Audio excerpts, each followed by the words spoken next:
안녕하십니까. 매일 아침 조간신문의 주요 기사를 딱딱 풀어서 해석해드리는 조간딱풀 7월 11일 화요일에 인사드립니다. 동유럽 발트해에 있는 나라죠. 리투아니아 도심에서 우리 시간으로 오늘 새벽에 이 아메리칸 파이, 돈 맥클린이 부른 아메리칸 파이가 거리에 울려 퍼졌습니다. 윤석열 대통령이 미국 국빈 방문 때 바이든의 요청에 의해서 즉석으로 불렀던 노래죠. 아메리칸 파이가 리투아니아에서 떼창으로 불렸는데, 자, 어떤 내용인지 서울신문 인터넷판 기사로 소개를 드리겠습니다. 리투아니아에서 윤 만난 미 일행 아메리칸 파이 떼창, 나토 순방 첫날 미국 상원의원 등과 조우를 했다. 지금 나토 정상회의 참석자 리투아니아를 방문을 하고 있죠. 윤석열 대통령. 현지에서 우연히 마주친 미국 상원의원 일행이 아메리칸 파이를 부르며 호응을 했다.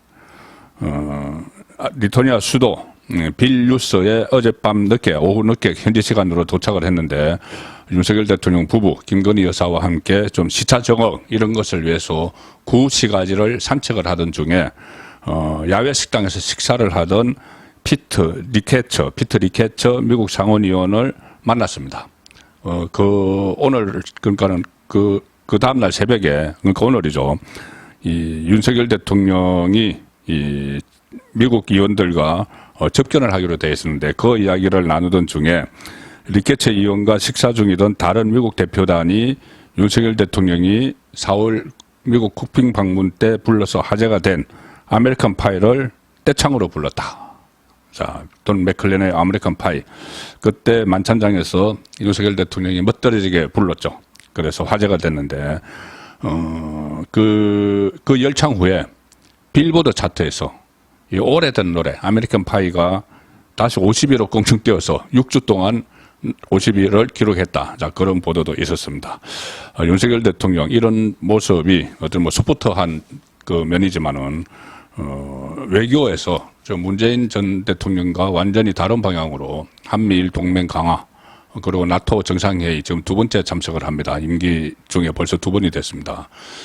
이렇게 이 외교에서 좀 업적을 내는 그런 상황으로 지지율을 끌어올리는데도 역할을 하고 있죠. 그런데 반면에 또 윤석열 대통령의 외교를 일방적으로 폄훼하는 세력이 있습니다. 민주당. 자, 지금 윤석열 대통령은 해외에서 정상회의 중인데, 국내에서는 민주당 괴담 정치, 그리고 가짜 뉴스 유포가 극에 달하고 있습니다. 서울 양평 고속도로 분기점에 뭐 김건희 여사 일가의 땅이 있다. 거기에 특혜를 주기 위해서 노선을 변경했다. 이런 가짜 뉴스. 자, 이것부터 먼저 살펴보겠습니다. 그 다음에 후쿠시마죠. 일단 중앙일보는 오늘 일면 톱 기사에서 이 두 가지 사안에 대해서 양평 그리고 후쿠시마에 대해서 양비론을 펴니다. 양비론. 가장 뭐 하기 쉬운 일이죠. 양비론. 양쪽 다 옳지 않다. 자, 그런데 이게 과연 양비론 거리인지는 제가 다시 분석을 드리겠습니다. 일단 중앙일보 일면 톱입니다. 양평은 없고 양편만 있는 또 극단치 않는 정치. 그러니까는 양평이라는 그 지명이 원래 그것은 진실이 어떻든 간에 양편, 그러니까 국민회의와 민주당만 있는 그런 극단으로 치닫는 정치가 또 이루어지고 있다. 양평 고속도로 논란도 수렁 속으로 빠져들었고, 야당의 거짓 공세 탓에 사업이 무산됐다. 원희룡 국토부 장관이 백자를 선언했죠. 야당은 대통령 탄핵 사유도 될 수 있다. 이렇게 주장을 합니다. 그리고 이게 사실이면 뭐 탄핵 이야기가 나올 수도 있죠. 정말로 이 김건희 여사 일가가 있는 땅의 그 지가를 올리기 위해서 인위적으로 이것을 노선을 바꿨다. 그러면 뭐 탄핵 이야기가 나올 수가 있죠. 자, 그런데 그게 전혀 아닙니다. 전혀 아닌데 지금 야당은 일방적으로 의혹 제기를 계속하고 있죠. 학계에서는 정치 양극화, 민주주의 퇴행이다. 뭐 원론적인 이야기인데, 그 다음에 일본 후쿠시마 오염수 방류에 대응했던 정치권의 모습도 다르지 않다. 자, 그런데 이렇게 양비론을 할 게 아닌 것이, 자, 지금부터 제가 오늘 아침 기사를 중심으로 보여드리겠습니다. 여러 가지 그런 정황들이 있지만은, 편리한 대로 양비론으로 모는 것은 참 위험한 일입니다. 양평이나 후쿠시마, 두 사안 모두 민주당이 지금 정치적 목적에 따라서 특히 구속 기로에 서 있는 이재명 방탄을 위해서 시선 돌리기, 물타기, 이런 차원에서 괴담, 가짜뉴스를 선동을 하는 겁니다. 자, 민주당 안에서도 부글부글 끓고 있습니다. 그 내용도 잠시 후에 소개를 드리겠습니다. 이 가짜뉴스와 괴담이 명백한, 자, 우선 먼저 언론이 이 시비를 지금 가려줘야 되는 거죠. 이런 때는 언론이 시비를 가려줘야 됩니다. 양비론 할 게 아니고.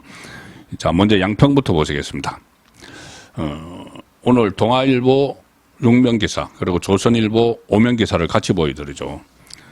자, 동아일보는 국토부 양평 고속도로 대안이 예타안보다 교통 분산 환경에 유리하다. 자, 조선일보는 양평 대안 노선 문정부가 맡긴 민간 용역업체가 처음 제안했다. 자, 이렇게 첫 보도가 나왔습니다. 자, 동아일보 기사는 일단 뭐냐면은 국토부가 이 종합적인 분석을 해보니 양평 고속도로에서 대안 처음에 그러니까 김건희 여사 일가의 땅이 있다고 하는 강상면, 이 끝 부분이 강상면이 가는 종점, 종점이라고 표현을 하지만 정확하게는 분기점이라고 표현을 해야 됩니다. 종점 그러니까 자꾸 무슨 뭐 시내에 들어와서 뭐 김건희 여사 일가 땅에 있는 그 지역까지 다 들어온다 뭐 이렇게 생각을 하는데 그게 아니고 종점이라는 표현은 도로 건축에서 나오는 표현이고 대안, 그러니까 그 분기점, 그 나들목이 아니고 분기점이라는 표현이 정확할 텐데 어쨌든 양평 고속도 대안이 예타안 처음에 양서면 그 종점보다 교통 분산 환경에서 유리하다 이런 결론을 내렸다는 겁니다. 예타안은 그 강화 IC 설치가 어렵다. 강화 IC는 이 강상면에 종점으로 했을 때 강화에 IC를 설치해야지 나들목이 돼서 양평 주민들이 드나들 수 있다. 그래서 IC를 설치하기 위해서는 이 강화 IC를 설치하기 위해서는 강상면에 종점이 있어야 된다. 이 만약에 예타안대로 양서면에 종점을 하면은 IC 설치가 어려워진다. 그 양평 주민들의 수건이 어려워진다. 자, 그 이야기입니다. 그리고 대안은 강상면 대안은 마을 간통을 안 해서 환경 훼손이 덜하다.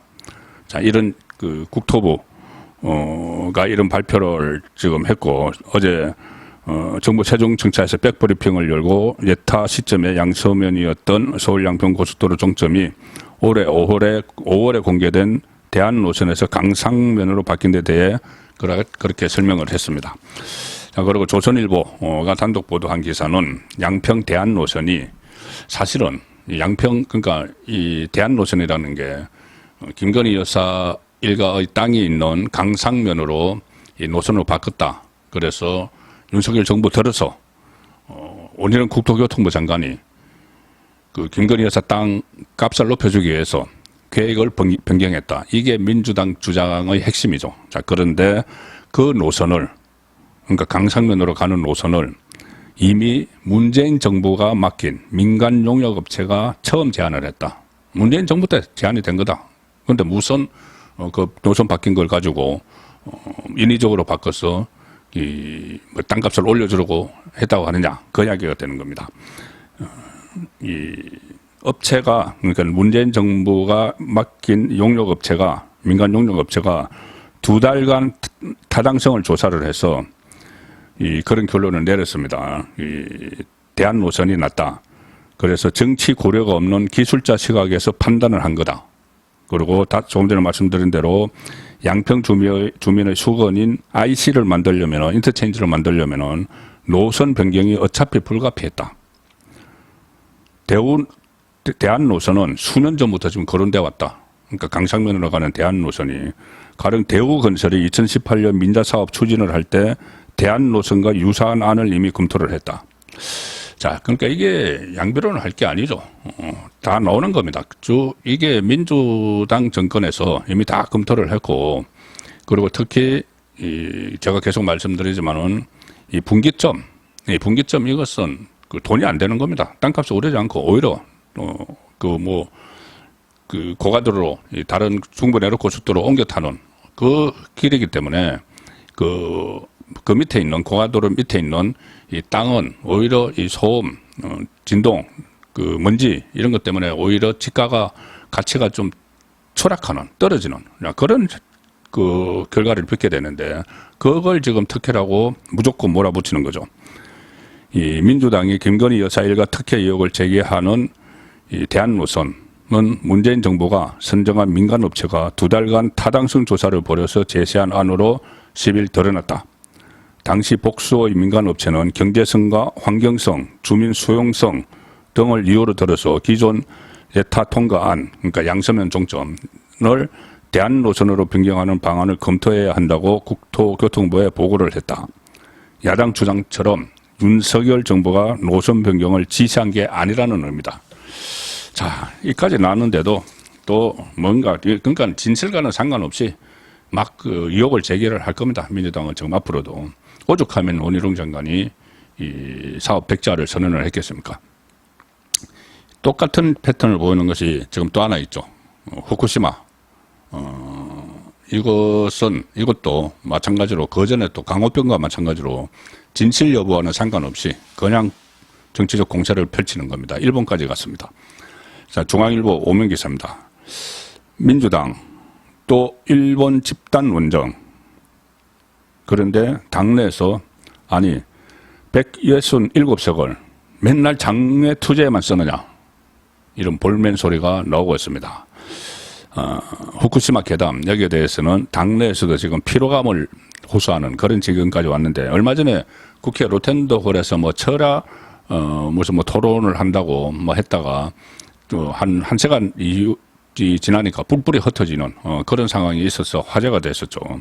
이탈자가 속출을 하고 그것은 이재명에게 어거지로 지금 막 끌려다니는데 질질 끌려다니는데 민주당 의원 167명이 그런데 이제 피로함이 극에 달했다. 그래서 이탈자가 속출을 한다. 자, 그런 내용으로 볼 수가 있습니다. 민주당 주도로 국회의원 10명 뭐 윤비향도 끼어 있죠. 그 무소속 민주당이었다가 사고를 쳐서 좀 탈당을 한 그 의원들 10명이 일본을 방문을 했다. 일본 총리관저에서 집회를 하고 일본 의원회관에서 연잔 농성을 벌이고 있다. 이달 전국 순회 규탄 등 연일 강공을 펼치는데 당내에서 민주당 당내에서 장애 투쟁 올인 기조에 우려가 나오고 있다. 지금 7월 한 달간 전국 순회 규탄 대회를 하고 민주당 또 철야 농성 뭐 참석도 그 지지부진했죠. 철야 농성도 했고 라파엘 그로시 IAEA 사무총장 성토를 막 하고 이렇게 해왔는데 이제 또 시작을 하는 게 원정 시위까지 대책 없는 투쟁만으로 역풍을 맞을 수 있다는 걱정이 민주당 안에서도 나옵니다. 한 재선 의원은 167석의 의석을 장애 투쟁에만 활용하고 있다. 자, 이재명을 정면으로 치받는 것이죠. 그래서 이런 분위기가 되면 이재명 사법 리스크 전에 이 민주당 안에서 쫓겨날 가능성이 상당히 높고 또 민주당에서는 대안도 있습니다.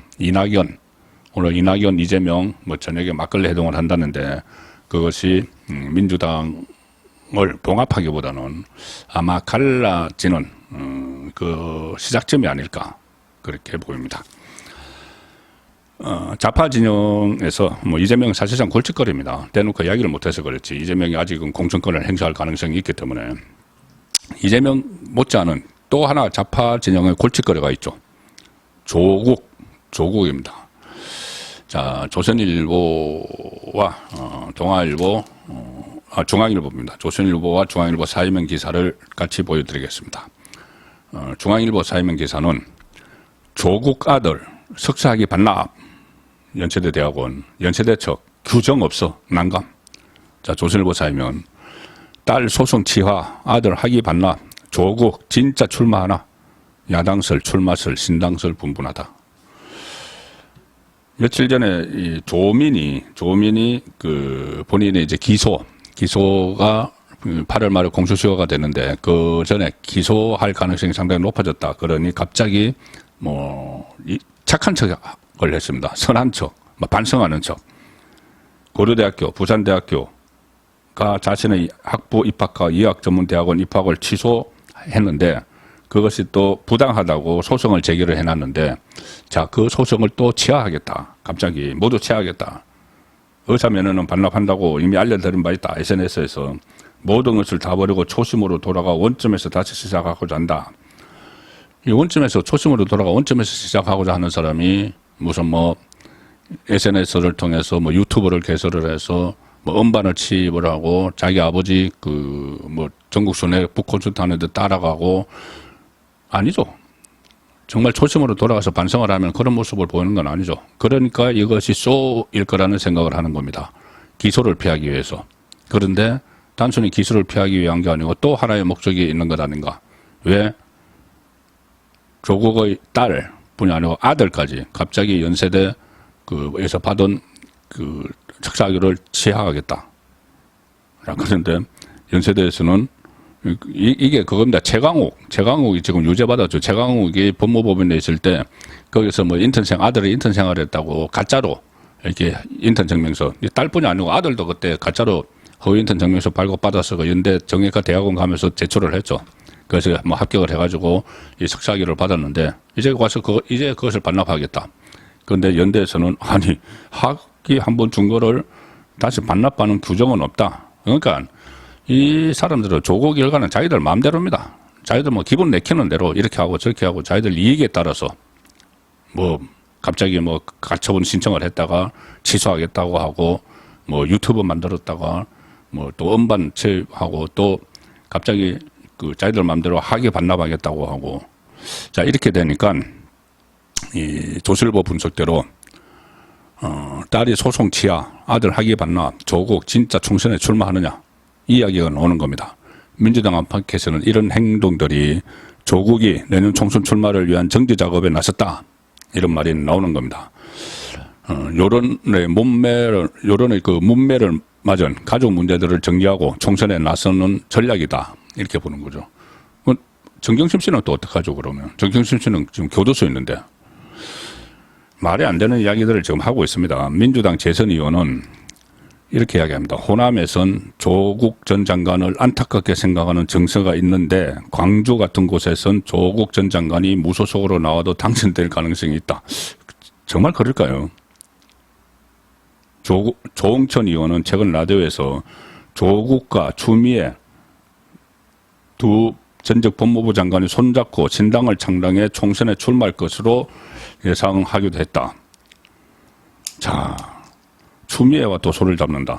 조국 추미애. 그러면은 윤석열 대통령, 검찰총장 윤석열과 대치했던 두 전직 장관이 또 법무장관이 손을 잡고 윤석열 정권과 뭐 심판을 하겠다 이러면서 총선에 나온다는 이야기죠. 한번 나와봤으면 좋겠습니다. 저는 사실 이 조국이든 추미애든 나와서 정말 이 민심이 어떤지 좀 확인을 하고 싶은 생각입니다. 강주에 나가더라도 강주에 나가서 정말 조국이 강주에 나가면 당선될까? 글쎄요. 이 강주 시민도 대한민국 국민인데 조국 사태 때 그 반칙과 특권 그리고 온갖 그 부패 뭐 이런 것들 내로남불 그 엄청난 일들로 국민에게 상당히 상실감 또 조민 같은 경우에 또 아들 같은 경우에 상대적 박탈감 이런 걸 줬는데 그 사람이 다시 나오면 그 국회 출마한다고 본인도 지금 징역 2년을 1심에서 선고받고 2심을 그 재판 중인데 그런 사람이 나온다? 그리고 나는 뭐 윤석열 검찰 정권의 피해자다 이렇게 이야기를 하겠죠. 아니면은 문재인 그 정부 명예회복 자 그런 것이 과연 이 먹힐지 한번 실제로 한번 출마를 해봤으면 하는 생각도 있습니다. 출마하기는 현실적으로 저는 어렵다고 보지만 자 이런 기사들을 계속 나오니 그런 생각까지도 든다는 말씀입니다. 마지막에 전해드릴 기사는 선관위 그때 선관위 뭐 특혜 채용 뭐 이런 것도 상당히 많았는데 감사원이 감사를 했죠. 그 감사 결과가 나왔는데 이것도 또 과간입니다. 자 조실보와 동아일보 일면 톱 동아일보 일면 톱 조실보 일면 사이드 기사입니다. 조실보 일면 톱은 선관위원장은 위법 수당 직원은 공짜로 해외여행 조선일보는 짜장면만 사줘도 고발하는 선관위 직원 128명 금품 받거나 공짜 여행했다. 감사원이 선관위 감사 보고서를 공개를 했는데 이 전 선관위원장 권순일, 노정희 그리고 현 선관위원장 노태학 월 290만 원씩 수당을 받았다. 한 300만 원 정도 수당을 받았는데 아무런 근거도 없이 그냥 지불을 했다. 그리고 35개 지역 선관위 직원 128명이 6년 동안 선관위원들에게서 여행, 골프 같은 지원을 받았다. 지역 선관위원들에게 선관위 직원이 지역 선관위원들은 주로 그 지역 법조계에 있던지 그래서 그쪽에서 나중에 좀 출마를 하는 사람들이 있습니다. 지역 선관위원들 중에서. 그래서 그 사람들이 여행, 골프 이런 것을 지원을 해서 지역 선관위 직원 128명이 6년 동안 뭐 해외여행 다니고 했다. 짜장면만 사줘도 고발하는 선관위가 지금 128명 금품 받거나 공짜 여행을 했다. 감사원 청탕급지법 위반 대거 적발을 한 결과였습니다. 7월 11일 보내드린 조간딱풀이었습니다.